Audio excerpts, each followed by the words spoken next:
Hey there folks, so how's everybody doing? Well, I got here the ZT560 CBCF, which is, what does it stand for? Composite blade and the carbon fiber scale. There's a couple of videos on this already. I actually wasn't going to get this knife initially, but it came up at such a good price. I got it actually at, oh my god, where is it? Drawing a blank here. Not Blade HQ. They do have it at Blade HQ, but they haven't gotten it in a while. Oh, I don't have to restart this video, do I? Jeez. Oh my goodness. New Gram knives. You know, I signed up for the email. I got the notification that the knife was available. They had it at an excellent price, $320. Is that sick? Just make a quick point on that. You'll see this. Other knife stores have this, online stores have this, and they charge from anywhere from $400 and below, but $320 was the cheapest price that I saw. You know, there's even guys on YouTube, I guess they're like YouTube kind of like online stores. I don't want to say where this guy is or what his channel is, but he had a couple of these and he was selling it for like $600. It's like, is that outrageous? That's just outrageous. Egregious, that's what it is. Anyway, so yeah, I picked it up because I was definitely curious like everybody else. This is supposed to be a limited run to 1,000. That's what Zero Tolerance said. They've already broken that. I'll show you. So here's my serial number. So it's 1244. So this is 244 above the 1,000. What's up, ZT? So I'm sure the poor guys that bought it thinking they were going to be, you know, the few, you know, 1,000 that owned it. Sorry, got one. But I don't know. I don't know if they're going to stop at a certain number, but maybe they figured the success of it, they wanted to put it out there a little more. Maybe maybe they're just trying to accommodate customers, you know. But my opinion, if you're going to say it's a limited run of 1,000, you should keep it to a limited run of 1,000. Jason Brown's keeping his reloader and his division folder to 500, you know, a piece, you know, for the collectors out there, and I'm like half collector, half user, you know, I kind of appreciate that. But anyway, they broke that, so now there's more than 1,000. So just quick specs on it. This is carbon fiber. I'll do macros on the carbon fiber. This is a composite blade. So half the blade is the slicing edges S110V, and the top one is 14C28N steel.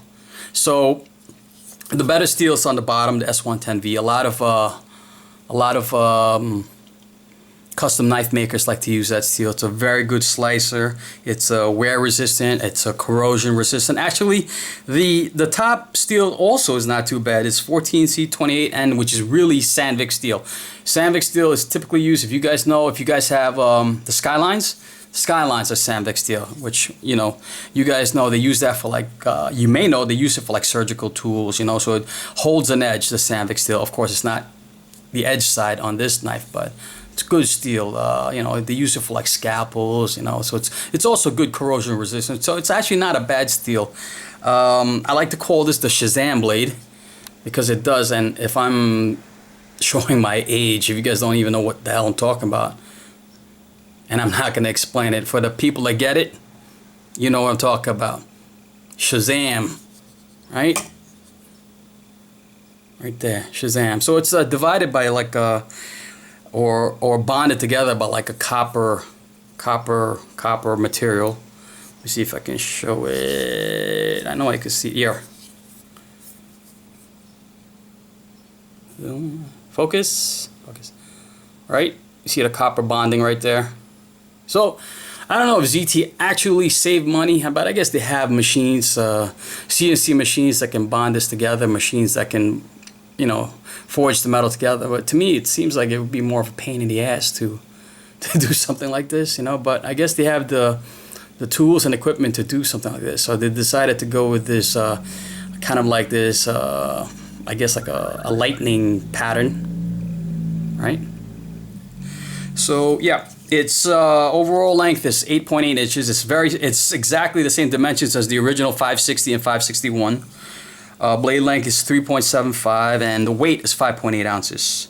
The difference is that the titanium on this side doesn't have that milled out pattern. right? Like that diamond pattern thing. I'll show you the other blade. It's more this smooth reminiscence of some Striders out there. You know, it's got the Hinderer lock stabilizer, of course. Nice deep pocket carry and lock up. I'm gonna try to really keep this short because I know I do my videos really long. So lock up is about 50%, right? I know some guys in my other videos have complained that they didn't believe that the ZTs are good flippers. I don't know, every experience I have with a ZT 560, 561, it's always a great flipper. So I kind of like feel bad for the guys that have bad experiences. I know some guys have experienced like lock issues where the lock fails. I think I've just been lucky. So, you know, I definitely feel for you guys that are suffering that. But I am a ZT 560 fan, 561 fan. So let's just take a look at this carbon fiber. This carbon fiber is gorgeous.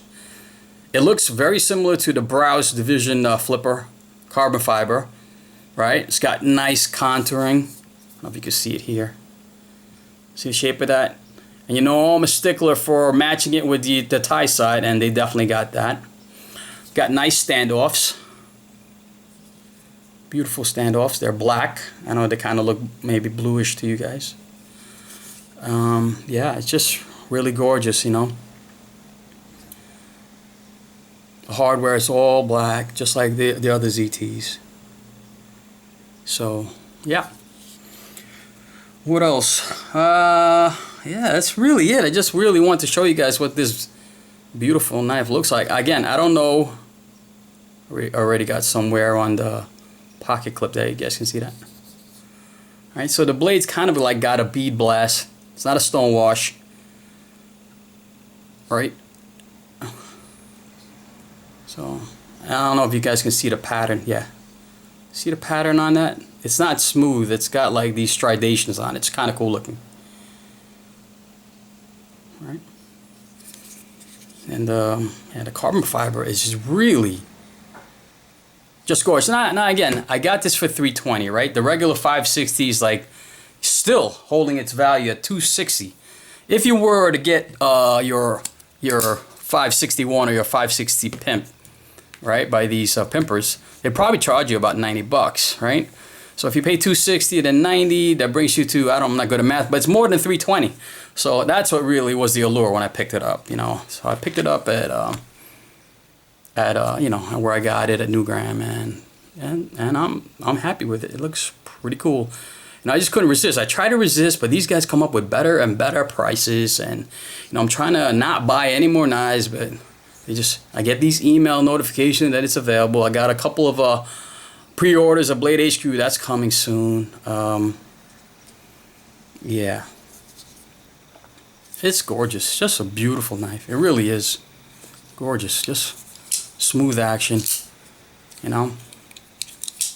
You know, I've had the pleasure to handle a couple of you know, custom knives and Grail knives, and I tell you, this thing is pretty awesome flipper. You know, I love my flippers, and it's pretty comparable to the more expensive $500 flippers out there. So for $320, it's definitely a steal.